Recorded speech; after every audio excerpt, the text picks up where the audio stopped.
Hello and welcome to Celtic World, the YouTube channel and podcast made by Celtic fans all over the world for Celtic fans all over this great big world. From Mount Vernon to Manly, Gifnock to Gwangju, wherever you happen to be watching from, you're very much part of a Celtic world. And from the aforementioned Manly, we have the manly figure of Stephen checking in. Hello, Stephen. G'day. Yeah, how are we doing? How you doing, Daniel? Yeah, all good here in the beautiful part of the world that is the northern beaches of Sydney. Mother's Day weekend here in Australia just gone. I know it was in the US as well, wasn't in the UK. Still never really worked out why we have it at different times of the year. But happy Mother's Day to all the mammies out there, and I hope everyone had a great day. It's also my youngest daughter's 21st birthday tomorrow. So happy birthday to Macy too. So that makes me feel really old, if I didn't already. That's a lovely, heartwarming message. And let's say hello to one of the other coolest mothers around when he takes himself off mute. It's Dano who's on mute. You're talking about the dog, right? Yeah. How's it going, guys? Good to be back. Oh, wow. Not sure what I'm going to contribute. I didn't exactly have time to watch much aside from the highlights this weekend, but highlights there were indeed. That's all right, because the truth is all I saw was the highlights as well, because I was up a mountain with my darling wife and mother-in-law to continue the theme. That's not like a metaphor for something, is it, Gav? It's just up a mountain? No, it's a literal, the family, we had a wee long weekend thing. Oh, okay. And I only got in the door an hour and a half ago, so very little preparation done for this. I have saved some photos from the highlights, but that'll be sort of the feature, is like Stephen telling us what happened by the sounds of it, because we know a little bit. Yeah. So if you want to hear Stephen telling us what happened in the game, stay tuned, everyone.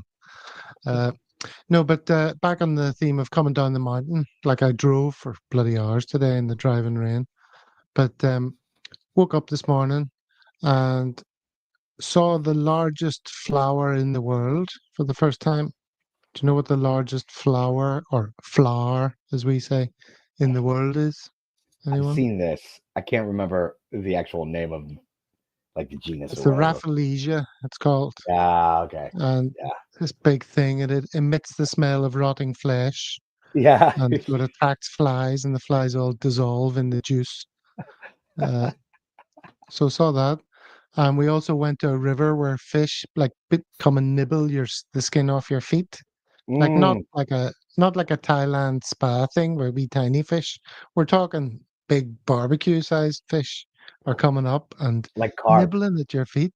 Yeah. It's brutal. I mean, it hurts sometimes. They go for really? You want them to go for the thick skin, but they go for your Achilles or your ankle bone or something. Yeah. It's brutal. So so that's what I was doing earlier this morning. And then raced down the mountain to be here in time for all the Celtic World family. And let's see who's in. Say hello to everyone. I can't catch up on the chat. See, this is the most recent message. I have no idea what that means. Let's talking about the flower. An interesting message earlier from Monty. Just stop a bit. You the first have a look at that one? No. Well, let's say hello to Monty. I'll run through some of these until we get to that interesting message. It's not often Monty has a. He was asking what one of the questions he was asking was the top I'm wearing, and this is a Bohemians top from the Bohemians from Dublin, and it's the top that they issued, I think, year before, either last year or year before, to raise funds for Palestinian refugees. So it's in Palestinian colours, and a percentage of the sales revenue goes to, I think it's a refugee camp in the West Bank. So anyone wants to buy one of these, they're still for sale through the Bohemians Club shop. Ooh, good to know. Very good to know. Yeah. John Clements, did you stick your napper in? Might stimulate hair growth. What, like into the plant? No, there was loads of mozzies around. I couldn't hang about too much. Took a few photos and scuttled out of there. Left the locals in to marvel at it. Yeah. All right. Pete City, huh? Yeah. What else? I'll tell you what else. We saw some alpacas. Are you familiar with alpacas? There was an alpaca farm. We went there, got spat at a little bit. That was good. And we were on a canopy walkway, like in the rainforest. You know, you climb, and like wee rope bridges on the treetops, going from one to the other. It was wobbly and very, very high up, which I enjoyed, but my wife wasn't too keen. And she wasn't too keen on me shaking it or talking about the drop, you know. Are you sure? Are you sure you didn't just watch Raiders of the Lost Ark last night, and this was all a dream? Dreamt all this overnight. That's just what happens when you live in a beautiful place like Malaysian Borneo. You see. I'll tell you what. Alpacas are involved in one of the weirdest moments of my life. I was delivering pizzas when I was a college student, right? So there's this big agricultural annex at Ohio State where I went to school, and it's just like barns and farm fields, and do all this experimental stuff. And I came into this address one night, and I just kind of opened this creaky barn door, right? And it's dark, it's pitch black inside, but apparently if you open the door, like the lights came on immediately.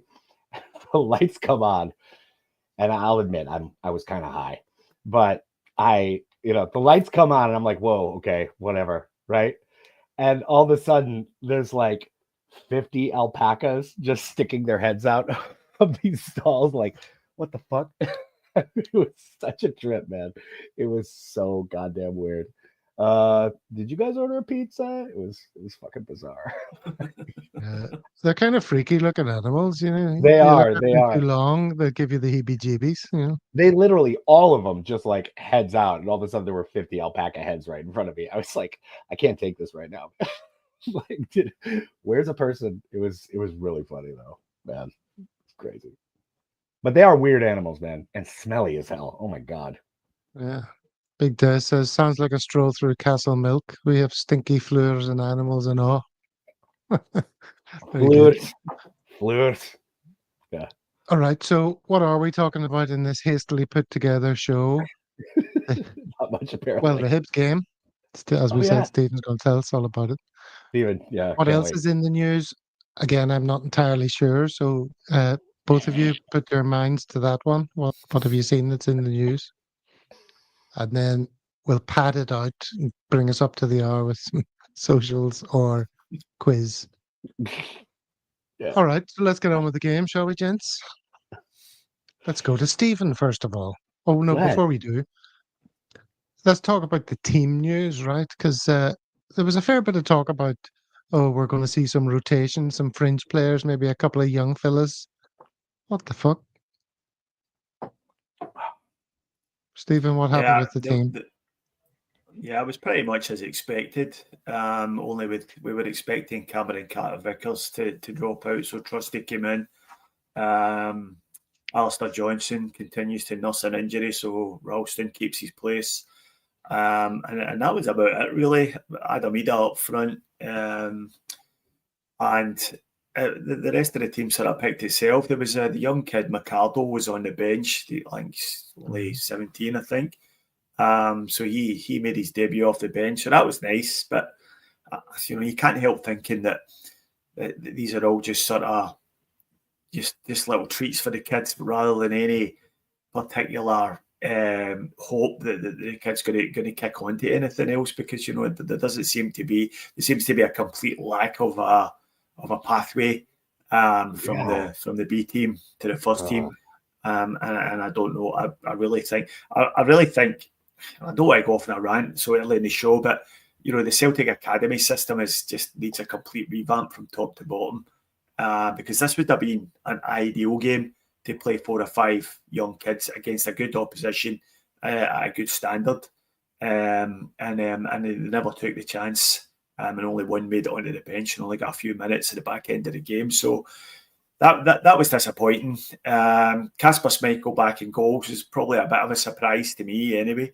I thought Sinisalo would get a couple of more games, but he's obviously went with loyalty to Kasper Schmeichel, who's played the guts of the season. So I think he's wanting to get him up to speed for the cup final, which is only less than 2 weeks away now. So there's a quick run of games now.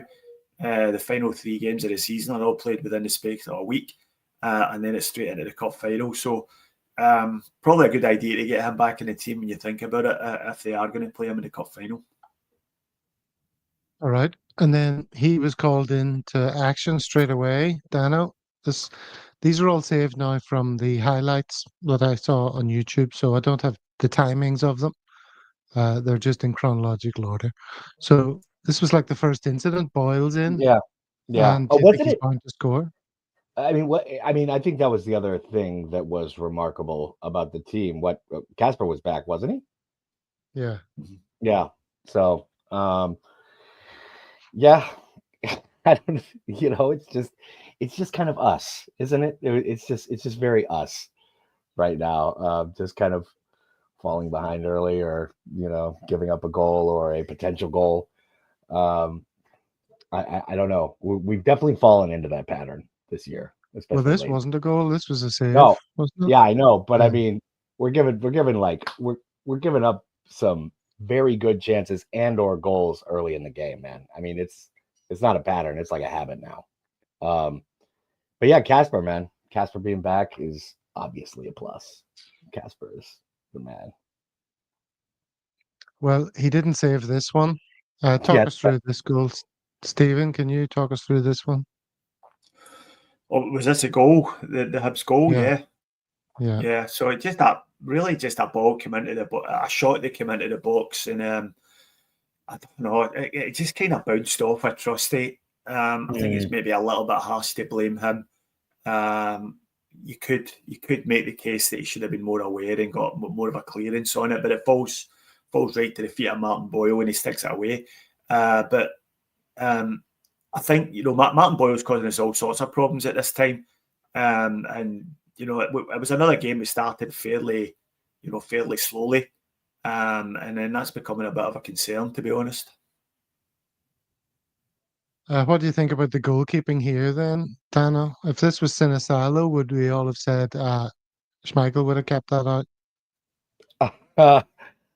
No, I think Sinisalo has been a smash success. So I mean, it's just a goal, man. I don't know. He kept it low to the ground. It was tough shot to keep out, man. Honestly, credit to Boyle. I mean, once he got to, you can't really make a call. You can't make a judgment call on that from the stills you have there. It was a point blank shot, really. Yeah, it was hit at him really quite fast. So he's never going to get down to that. So I don't think you can really blame Schmeichel for that. I think he'll be disappointed though. Yeah, maybe a little bit, but I think it's more in the just kind of bullet right now nature of the shot that just came in, and it's like, oh geez, and didn't have much time to react to it, man. But yeah, it's kind of unfair. I think it's kind of unfair to say, oh, we should have kept it out, or if Sinisalo was in there, he would have kept it out. I kind of doubt either of those. Yeah, Trusty did come in for a bit of stick. Well, I imagine. I haven't really seen it, but yeah, it was a bit of a fumbled effort from him. Definitely. Playing on the wrong side, playing on his weaker side again, though, Trusty, playing on the right hand side. So I think that has to be mentioned as well. And it's very instructive, isn't it, that he picks him again on his weaker side rather than playing Nawrocki, who's a right-sided player who would have slotted in there far more comfortably than Trusty. But I don't know, there's something about Nawrocki that I think Brendan would rather play his grandmother at centre half if she was available than Nawrocki. I just don't know I just can't see. It's a real mystery. I'm sure we'll find out at some point, probably long after he's left Celtic. But I think he has to go in the summer for his own good as much as anything else, because he's just not going to get a game here. If he's going to get a game at all, it would have been a game like that on the weekend with nothing at stake. You'd at least give him a run out. but he'd rather play Trusty on his weaker side, and it showed. He's not comfortable on the right-hand side. He never has been any time he's played there all season. And so that's a weird one for me. Yeah. Speaking of weird ones, Dano, you watched the highlights. Did you get enough of an explanation of this incident and why it wasn't handball?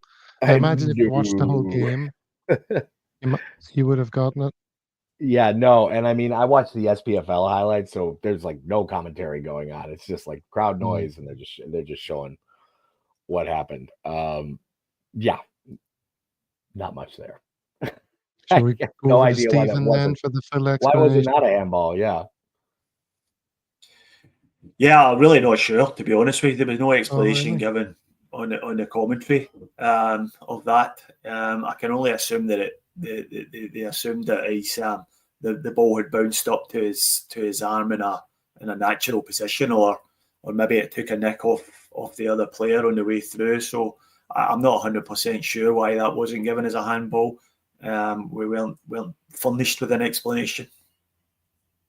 The commentators didn't furnish you with anything of note? No, not really. Not really. That incident kind of passed me by a little bit, to be honest with you. Okay. I remember it happening, but it was like 1 o'clock in the morning. So. Mm-hmm. Okay. Well, there's quite a lot of appeals for it at the time. You see all the arms in the air, like they just don't care, Dano.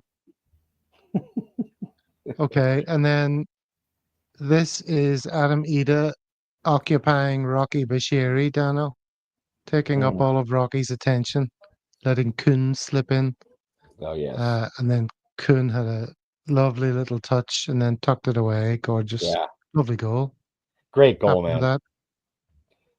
There's nothing I like more than a chipped or empty net goal. Like getting around the keeper. I love that shit. So that was a fantastic goal, man. I loved watching that. I love that. If you just go back a frame there, Gav, to the one you had up previously, look at James Forrest. please. He's one of his square. He's desperate for his goal. Oh, is it Maida? Maybe it is. I think it's Maida. Okay. Yeah. Fair he enough, does that twice actually, and he's still. What on earth he hoping for there? He's hoping that the guy with an empty net's going to square it to him. It's a free goal. No. Springs and turtles, I think it's worth mentioning there that it's Ida makes that goal with his physicality. So he takes Rocky Bashiri out of the game, who's only interested in getting physical with Ida. So he just took him away. And the other centre halves are posted missing for him, so that opens up the space for Nicholas Kuhn to go 1-on-1 with the goalkeeper, and it's a tidy finish. So, but I think you've got to give credit to Adam Ida for that one. Yeah, nice ball as well from Ralston, as mentioned in the comments. Yep. Yeah, Ralston's played well the last couple of games. He's done very well. Big Des agrees with you. Bricky's the man. I love Bricky, man. Bricky. I don't know how any fan can say anything bad about Ralston. He's just a servant of the club, man. He's the dude, man.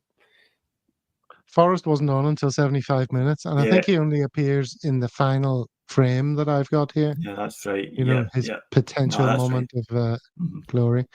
Okay, then. And then shortly after that, Nicholas Kuhn's on the ball again. And look at Ida starting his run there. A lot of people are talking now about the runs that Ida makes and the amount of havoc he creates with them. And then the ball eventually lands to him and he finishes brilliantly. And there's Maida again looking for the square ball. Has he not I got it. Will someone please on this occasion? On this occasion, that would have been fair enough if he'd squared it to him because he still had the keeper to beat from a tight angle. But he smashed it home himself. So you've got to say that was another really good finish from Ida. Good goal, man. Good goal. It was, and he seemed to hit it with a surprising amount of pace, didn't he? I mean, the ball rocketed into the net. Yeah, he smashed it. I mean, yeah, even though he was close range, typically see, but yeah, he unloaded on it, man. It was good goal, man. He unloaded on him. Unloaded on the ball. Right. He used all his force. And here's these likely lads enjoying their moment again. Wonder where they stand in the stadium, because there's obviously a camera right on them. They must love it. Yeah. Every time they score, they turn to their left. Hey, come on, lads! Cameras Is on us. he wearing a Celtics, like the Oh, NBA he is. team Yeah. shirt? Yes, he is. Bunch of guys down from Boston, huh? Oh, I know that. Celtic Well, they're Park. at every game. They're at every home game. These guys. So, Well, what is that flight? Glasgow from Boston. I mean, it's like $35 or something now if you get the right ticket package. Go Celtics! Yeah, come on. Here at Celtic Park. it's in the Celtic end. Says Big Des. Well, they must be loving being on the camera all the time, and people seeing them in the pub and saying, "Oh, I saw you celebrating the goal again." Anyway, and we always feature them here as well. That's probably what people tell them in the pub. I saw you on a Celtic World. Do you think that's what they tell them? Fame at last. That's the true big time. Yeah. More likely than the telly. Nobody watches telly anymore. Nobody does that shit. It's all about the YouTube channels that barely anyone watches or subscribes to. Yay, get us up to 2,000 before the end of the season. They're in the Jockstein lower, according to John Clements. All right. And then there's this goal, which is, well, the still of it is a strike by, what's his name? Hatate. Yeah, Hatate. But Stephen, there's a lot more to it than that. So talk us through that. Yeah, I mean, there was some really, really nice one-touch football in the run-up to this goal. I think it was 3 or 4 passes in a row where it was just one touch. There was a number of different players involved, and it just lanced at Hatate just inside the box, and he smashed it home. I think that was probably the pick of the goals due to the build-up play. It was really, really nice.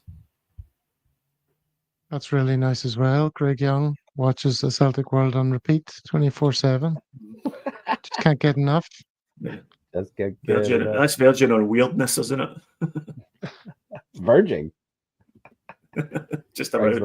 Craig's the man. It's funny. I used to have a girlfriend who worked for the airline, Virgin Airlines. She was like a steward, and some wag in work said, "Oh, so I guess then when you're on top, that's Virgin on the ridiculous." No, got that wrong. When she's on top, it's Virgin on the ridiculous.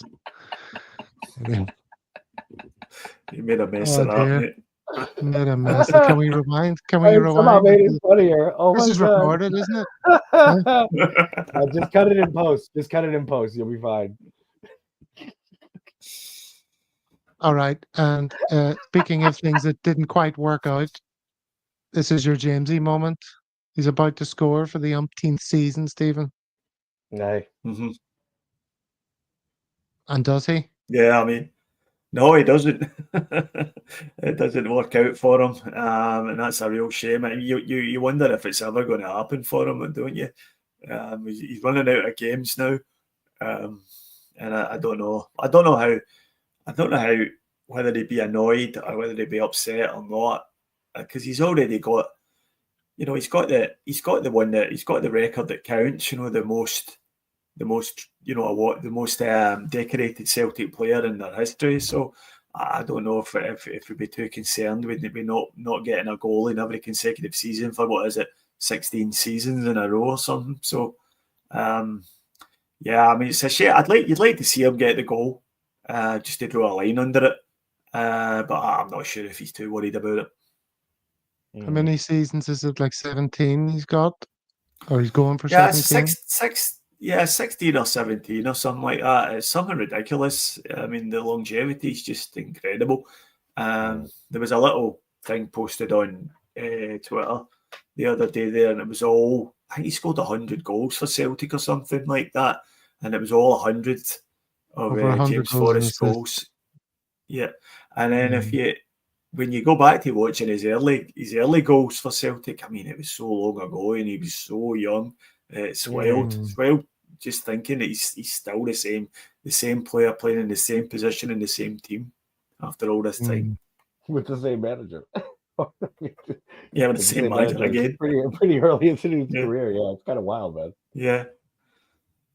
Okay, well, 25 minutes, and that's the last still I have of the game. So why don't we pad it out by dealing with some of the comments? Did you see Kuhn and a Hibs player having a bit of handbags, Dano? Yeah. What was that? Where did that come from? I didn't catch that. Iredale, wasn't it? Yeah, it was Iredale. I think it was just a bit of pushing and shoving.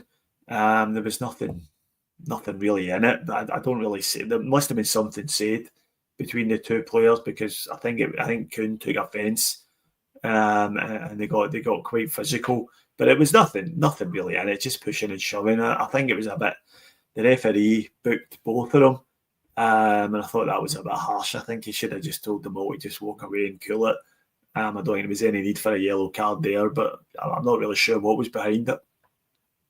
Yeah, I saw Adamita getting in to sort of break him up, But I also saw a little snippet there on Twitter just like before the show, showing the keeper, not the keeper, the referee kind of turning away from the incident as they started, grabbing each other. What sort of refereeing is that? Ridiculous. Yeah. It was one of those ref review Twitter sites where some ex-referees, run the roll over the referee's performance, and they were saying it was a really poor piece of refereeing to see him running away from a confrontation like that. It was really terrible. To be fair, I don't think that ref's up to much. I can't remember his name, but he didn't seem to have much of a hold of the game. And as I say, I don't think he should be handing out yellows for that. Typical Scotsman running away from a confrontation, Dano, right? Yeah, that's how it works. Here's another question for you, Dano. It's 0-0 in the final. Would you risk letting Jamesy take the penalty if we get one? I think Rodgers would. Maybe, but no, I definitely wouldn't. I mean, if Engels is out there, no, clearly not. for my money, no. But there's not much of that. Yeah, don't worry about it. I'd be furious if they let him take a penalty in the final at nothing each, because he's not the penalty taker. It's quite clear that Engels is a penalty taker. If he's not there, it's Adamita is a penalty taker, and if he's not there, I'm not quite sure who third cab off the rank is, but I very very much doubt that it's Jamesy Forrest. So you need to take romance out in that occasion, on an important occasion like that. It's different if they're 4-0 up in the cup final and they get a penalty. Then by all means let James Forrest hit it, but not at nothing each, not at all. Yeah, okay, a little bit of sense brought to the conversation there. The only other thing I saw after the game was, what's your man's name? Michael Stewart, was it? Who was looking at the Ida's game and talking about how, he's got good stats, and we're sort of at the end of the season in these meaningless games. You get the feeling Ida's going to get a bunch of goals and his stats are going to look absolutely awesome by the end of it. But, he was making the point that there's more to it than just stats. Yes, he's getting a fair few goals, but he should be scoring more with the movement he gets and the ball he's getting. Here he is bearing it on goal at some stage in the game. Don't know when. First half, obviously. And then he just sort of hits it right at the goalkeeper from there, which just must have been frustrating to see in real time. I didn't see that in real time at all. And then the other one here, again, he breaks through. He's onside. He's right through, and then he takes it with his right and just doesn't trouble the keeper at all. Look, I mean, that's an easy save.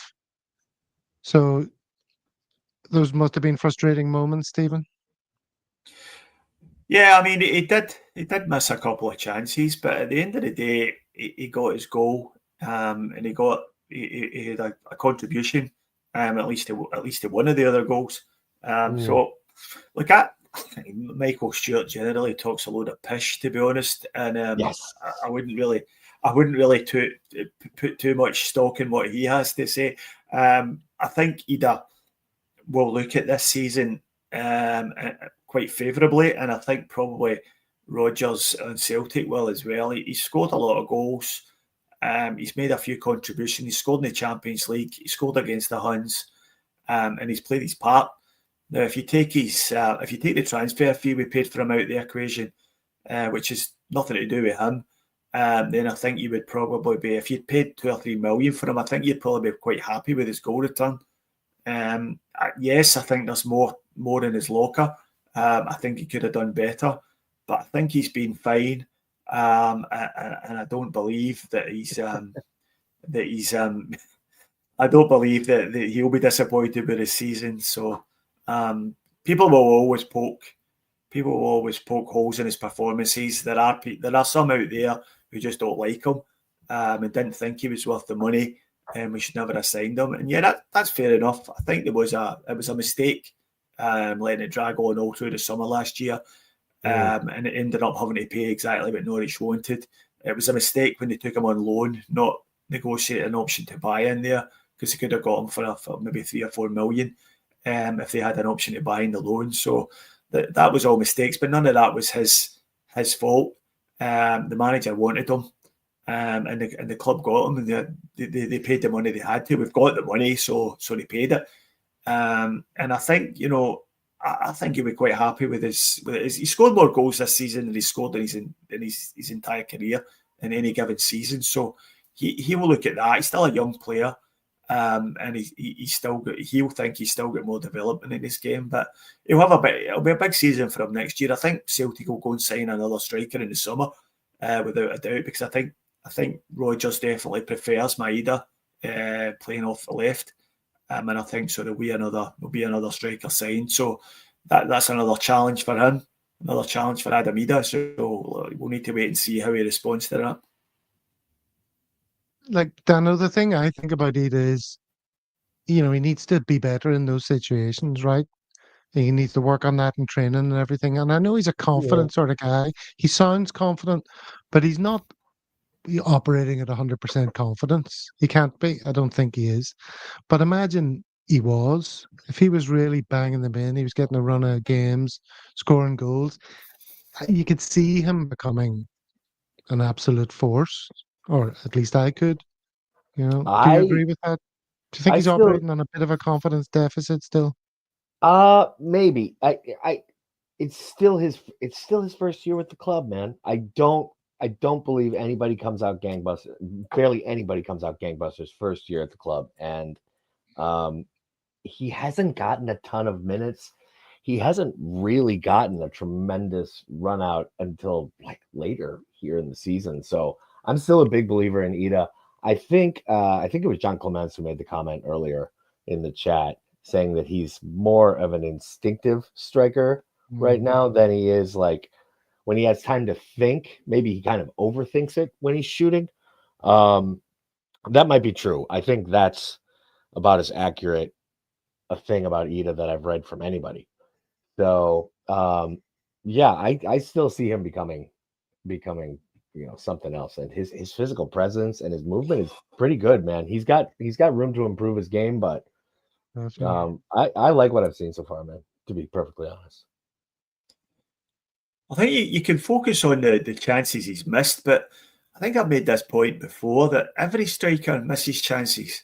That's the nature of the beast. The question is whether you're getting these chances, whether you're making the runs and getting on the end of things, and he is. Right. I mean, I remember I must have watched every single game that Henrik Larsson played for Celtic, and Henrik Larsson missed a shit ton of chances. He scored an awful lot of goals as well, but he missed a lot of chances, but you always knew he was going to be there again to put one away. And, like yesterday, or the day before, he missed a few chances but got his goal. At Ibrox, he got a bit of criticism for missing a couple of good chances, but then he got his goal. So if he gets his goal and contributes to the result, which he did on both occasions there, then I think he'll be quite happy, and I think Rodgers will be too. Yeah, I think rightfully so, man. Well, just to finish that off, here's the sort of stats that they showed on that review show that I was watching, just to show the conversion rates of Maeda, Kun, and Idah. compare and contrast. Hopefully, this conversation will be a thing of the past quite soon. Because I don't enjoy having it particularly. I'd be interested to see Kuhn's numbers last year, like his first year at the club, right? Oh yeah, it wouldn't be much. I'm sure they were pretty low. I would also be interested to see. He does numbers from his loan spell last year, like in the second half of the season last year, because it was very good for us, and you could make a fairly solid argument that he was instrumental in us winning the league last year because we were toiling a bit. Totally. And Kyogo was our only striker at one time. So he came in and he done a job for us. So, like, I think we know there's a player there. It's just maybe a question of more minutes. Or also, I mean, Maeda, his first year at the club, what were his stats looking like? You know, I mean, it'd be interesting to look at all three of those players like their first year here to try and get some perspective on it, you know. For sure. All right. What else is in the news then? How about I throw that question out, give you some time to think? Maybe people in the chat would want to drop in things for us to discuss of a Celtic nature, not things like I look like an emoji. That's not helpful to anyone. Thank you very much. But have we been linked with anyone else in the last few days since we last spoke, or any of our players been linked away? I haven't seen any of that, but I haven't been focusing on it really. I've been occupied elsewhere. Yeah, you think of anything? There hasn't really been any news at all. I know now Arsenal are out of the Champions League. Then Kieran Tierney's obviously got a few, certainly at least one less game to play with Arsenal, and I have to say I'm really looking forward to him coming up the road. That'll be one of the highlights of my summer. It'll be when I see Kieran Tierney running onto the training field up at Lennoxtown. That's going to be great. I think a lot of people underestimate how good a player he is, and if we were signing any player with the same credentials as Kieran Tierney, who hadn't played for us before, it'd be hailed as one of the best signings in the history of Scottish football. And I think it's just incredible that we've got him coming back up the road, and I'm really, really looking forward to it. He's got the ability there to really change the dynamic of the team. He'll drive us forward. He'll provide an attacking threat. He gets up and down the left-hand side all day. And he's a great one-on-one defender. So I'm really looking forward to seeing Kieran Tierney. I mean, Tierney's obviously going to really miss those dynamite tifos they put together down at their old stadium at European nights. It's going to be a bummer for him, man. Yeah. But yeah. What about the Europa League final, Dano? Who are you going to be supporting in that, or who do you want to see win that between Ange's Spurs and Man U? I'm pulling for Ange, man. I mean, how can I not? Yeah, me too. I mean, what another trophy that no Man U supporter gives a fuck about. Like in the trophy case, I'd love to see Ange win that for sure. But it's Tottenham. I don't know. Both teams are playing absolutely terrible football right now. It's gonna be a mess, I think, but an entertaining game. And I think this is where Stephen wants to jump in and say that shows you how pish the Europa League is when these two languishing teams in England have got to the final. I think it is. I think that's absolutely correct. But I think Adano was absolutely right. Both these teams are absolutely terrible. Absolutely garbage. And I'm not really sure. I'll probably make for an interesting game. Given the fact there should be plenty of goals in it because neither team can defend for shit. But I think just on Ange, I'm with Dano. I hope Ange wins the trophy. I've still got a soft spot for Ange, and I don't know if you caught his post-match address to the players that's been doing the rounds on social media from inside the dressing room after their game against Bodo Glimt, and you can understand when you listen to that why everyone loves him who plays for him, and would really run through brick walls for him. I think he's he's struggling in England because he's been. I hesitate to use the phrase he's been found out, but he's come up against better managers tactically, and it's not really worked out for him. But one thing you can't fault him about is the way he motivates players and the way he gets everybody pulling in the same direction, and that's what he did for us. He came in and to a team that was in an absolute shambles after the disastrous COVID season, and he pulled us up by our socks and got us going as a team and as a club again. So I'll always be grateful to him for that. I think he's still got a decent. I don't think he'll be Spurs manager next year, regardless of what happens in Europa League. I think he'll either walk away or he'll get sacked. But I think there'll be another big job waiting for Ange Postecoglou after, and I do hope he wins. In England, do you think? Well, maybe not in England, but there'll be definitely teams in Europe will be having a look at him. I have a notion he might end up in the Bundesliga, where teams there's a bit more appreciation of the sort of finer tactical nuances of the game, and the standards probably not quite as high as it is in the English Premier League. It's not as unforgiving there. I mean, he's not going to Bayern Munich, but there was some chat that I think Bayer Leverkusen are changing their manager. So there was some chat that might be a job that he would be a candidate for. And I wouldn't be surprised to see him springing up there. There'll always be interest in him from Greece, being a Greek-born guy. There'll be potential for him to go there for a season or two. But one thing's for sure, Ange will do what's best for Ange. And if that means, dropping the mic and walking out the door on Spurs after the Europa League final, then that's exactly what he'll do. Yeah, do it. What a story that is, though. By the way, I don't know if Ange has. I mean, people just look at the results and they say, "Oh, Ange has been found out."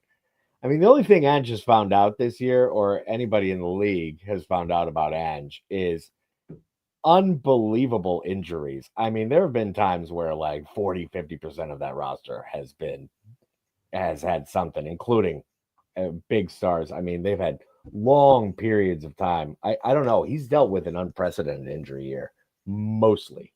I think part of it, maybe he's been found out a little bit, but I mean, his best players have been knocked up all year, man. I mean, they've had a bad year with injuries, man. If you listen to Mahesh, he'll tell you that, the Ange ball thing in Scotland with Celtic was getting less and less effective as time went on, because even the crappy teams and the crappy managers compared to the English Premier League in Scotland, worked it out, how you counteract that.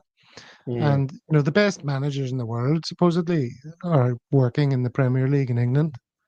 And at Spurs, you're not playing with the best set of players in the league like he was in Scotland. So for all those reasons, I think, plenty of us kind of saw this coming. Yeah. That, for those reasons, it's not going to be as effective down there. I'm just surprised that Spurs supporters haven't been a little more understanding of what's going on this year, because they have been decimated there, roster-wise. Yeah, I think the problem is, though, Dano, a lot of the injuries have kind of cleared up over the past month or so, and they don't look any better. Do you know what I mean? So, I can see what you're saying. During the season, they were having all sorts of problems with injury, but recently, I mean, they got their number one goalkeeper back, who's Vicario, and they ended up dropping him for the boy they bought for Sparta Prague because he was having a nightmare. He's been unlucky again with, I think James Maddison's injured now, who's probably one of their best players. So it's been all year, man. It's been all year. But I think he had enough players back and available to him that they should be doing better than what they are. I think they're something like 17th in the EPL table or something, or something like that. And they lost again on the weekend there, and they're not anywhere near where they should be and where Spurs fans think they should be. I think they've got delusions of grandeur for a team that I've never won anything for about 50 years. But Needless, but having said that, the size of their stadium, the size of their support, right, the money they generate, they should be doing better than what they are. But I mean, there's the other side of the injury. I mean, it's kind of like when you sign a guy on a transfer. Okay, yeah, he's going to come in and just go wild. That's not the case. I mean, a lot of times they're not 100% match fit. They can't play as well. They're not in rhythm with the team. Even the goalkeeper will have problems with that kind of stuff. So I don't know. It just feels like a season really, really disruptive. But yeah, one of the chatters was bringing up a good point.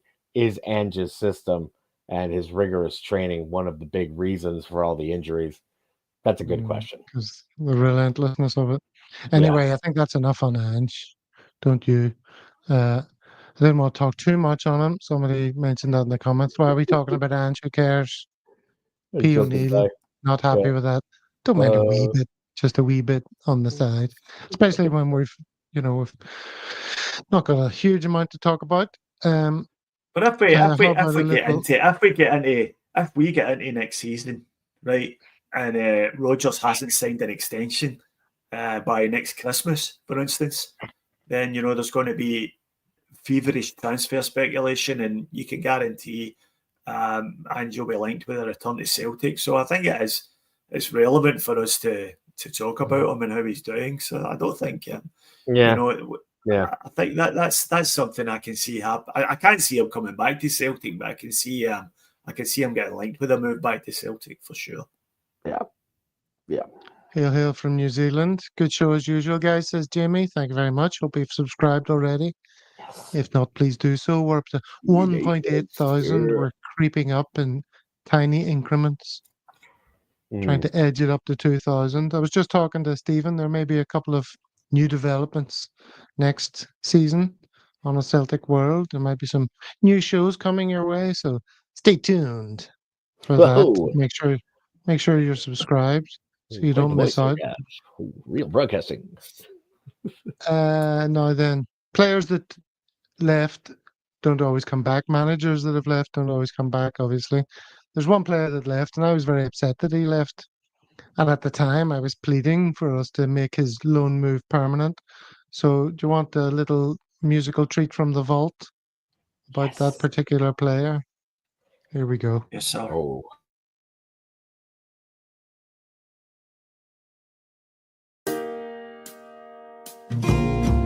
Lord, won't you buy me a Mercedes Benz like Cameron and Jota when this loan spell ends? He's big and he's smiley, O'Reilly's his friend. So, oh, Lord, won't you buy me a Mercedes Benz?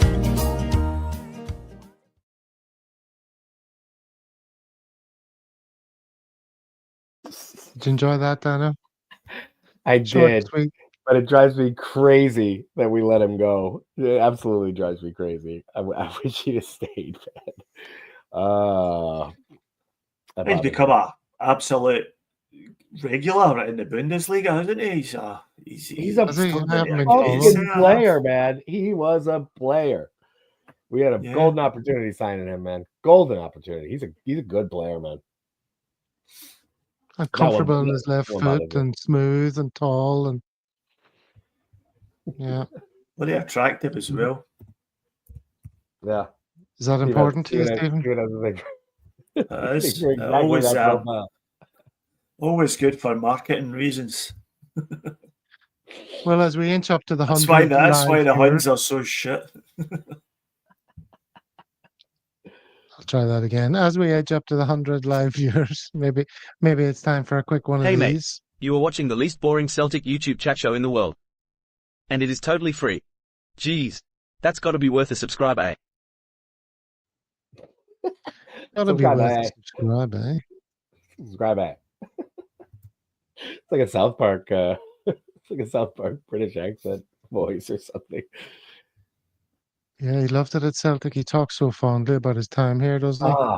It kills me we let Jens go. I still think about it from time to time. I'm like, Okay, so I've only got one little thing to show, which is sort of Celtic. Well, it's not none to do with Celtic. It's a little thing I saw on social media from Twitter handle called Football Fights, and we'll play it with the sound off. It's very amusing. I don't know if you saw it. Did either of you see this? This is some mouthy American fan. Packer fan, yeah. He's giving it the big one. You suck. You can't hear that, can you? Hope not. Shouting, you suck, and then someone decides they've had enough. Another fat guy in a jersey. Yeah. Oh, is that in Chicago? That's a Bears fan. Yeah. Is it? That's real hate. Yeah. Bears and Packers hate each other. Yeah, that's a Chicago fan. That might be in Chicago, actually. That might be Soldier Field. Oh!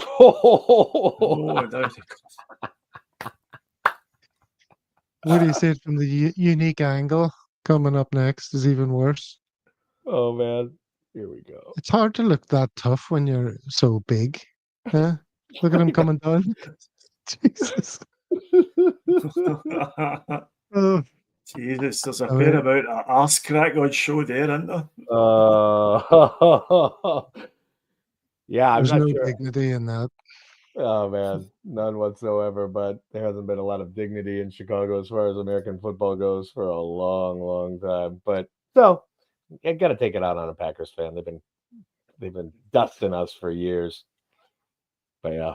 He is a Packers fan, yeah. Green Bay Packers. Where's Green Bay? Green Bay's up Michigan? kind of. No, it's in Wisconsin.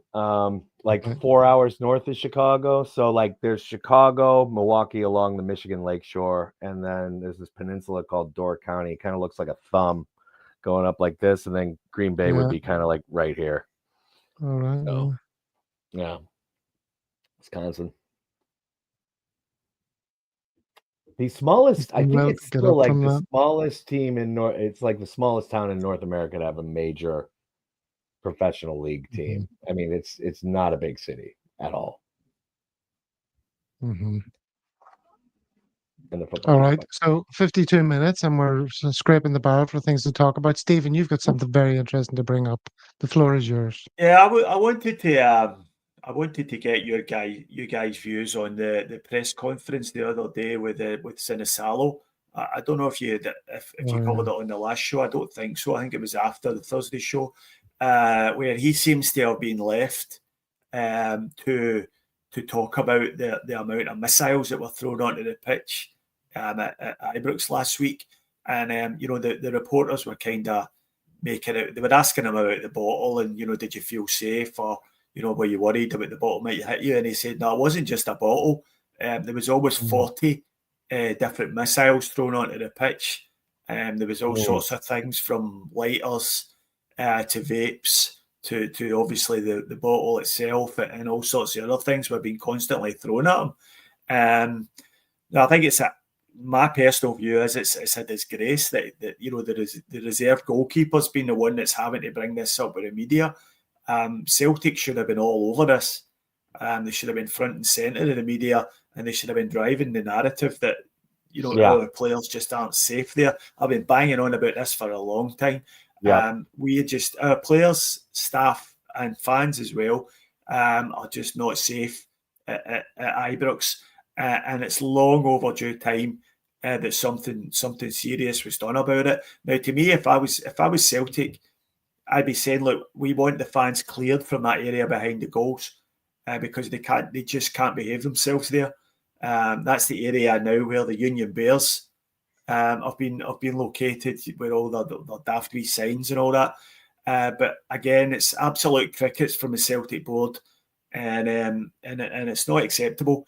We've already had a Celtic doctor being seriously injured by a missile thrown from a crowd at Ibrox. So it's not as if this is something which could happen. This has already happened. And that on that occasion it was stitches. The next occasion it might be more serious. So I don't understand why Celtic don't want to get involved in this. Yeah, Dano, your thoughts? Yeah, I mean, why does it take our backup goalkeeper saying something about this? Like nobody else. I mean, the silence is deafening, man. The silence is absolutely deafening. But at least somebody said something about it, because there were murmurs that Shinasalo was getting hit with coins and stuff all game. I mean, right after the game, like the next day or later that night and stuff like that. So, I mean, at least somebody said it, but why our second string keeper? Like, why does he got to stick his neck out? Like the club should be out in front of this way ahead of him. So it seems kind of ridiculous to me. It is ridiculous, and it's not like they can make the decision. We don't want to lead the conversation because our fans aren't whiter than white in that regard either. Because you get thrown at Rangers goalkeepers, Rangers players when Celtic at Celtic Park. Not to the extent, perhaps, not the same repetitive every time we go there. It's more than a batter. All the clubs should be doing everything they can to stamp it out because it's a very bad reflection on them, and it must be possible to locate the culprits with the cameras and all easily. Well, the CCTV covers every single square centimetre of the stadium. There's not a chance in hell that they can't identify who's throwing not just the bottle but all this stuff. I mean, look at the guy, just by way of comparison, look at the guy that had 66 written on his phone as a way of mocking the Ibrox disaster, which is completely out of order, by the way. It's not any good. But this guy ended up on the back page of the newspaper, a picture of him, a clear picture of his face. He's lost his job. And it ended up, I think it was the wrong car, as it turned out, but there was a car get firebombed as a result of that. So they're quite happy to put him on the back page of the season, on the back page of the papers for doing that. But you're not telling me for a minute that 40 odd missiles thrown from the same section of the ground. They know exactly who's doing this, and they can easily pull up the offenders, but. It's just not acceptable, and it's not acceptable from Celtic not carrying it, not carrying this forward. Things, occasionally you'll get things thrown at Celtic Park, but it's just things like paper cups and things like that. I mean, there's never been anything as serious as a bottle thrown for 20, 30 years at Celtic Park. Yeah, but nothing as serious as a Buckfast bottle, and you've never seen like a member of the Rangers staff having their head opened up by a missile thrown. And this is Celtic silence is shameful, and the SBFL silence is shameful as well. Yeah, absolutely. Daniel, have you any other fascinating points you want to raise before we wrap it for the day? Rack your brains. None whatsoever. I mean, just in my defense, I slid in here right after work just to kind of fill the numbers. I got in here. I got it back home at like 6:59. So, yeah, Do we want to do a quick preview of the game on Wednesday night? Yes, let's do that because, of course, this is the last show before then. Go ahead, talk to us, Stephen. So we're up at Pittodrie for a midweek, which is shit for all the fans travelling up there from Glasgow on a Wednesday night. It's a late one. You don't get back in the house till about 1 o'clock in the morning. But it's hopefully this time of the year the weather's not too bad. I think it's quite nice in Scotland just now. So hopefully it'll be a nice trip for them. I don't see potentially too many changes in the team for this game. I don't think they'll risk. I think Cameron and Carter Vickers will maybe come back for one game before the cup final, maybe on Flag Day. Maybe the same with Alistair Johnson, but for this game I think we'll see pretty much the same team, and it'll be interesting to see how this game pans out, given it's a dress rehearsal for the cup final. We are indeed playing Wednesday or Thursday, as it is for me. That's 3 a.m. Yeah. I mean, what do you think? Do you think I'll be getting up to watch that? What do you place your bets?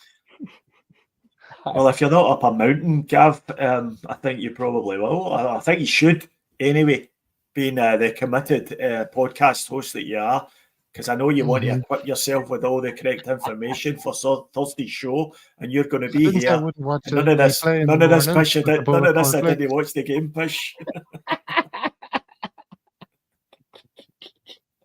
The Dons are Tom Kite. What could that mean, Dano? Do you get that?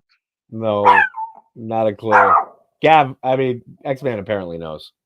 He just woke up. I know that. It's rhyme and slang. Oh, there's shite. There's a good callback there from Maestro. Should have thought of that. I prefer alpacas to sheep, so that's why I won't be watching the game live. Very good. Oh yeah, we're expecting lots of changes, are we now, for this game? Brendan seemed to suggest he wanted to put out a full strength. Yeah.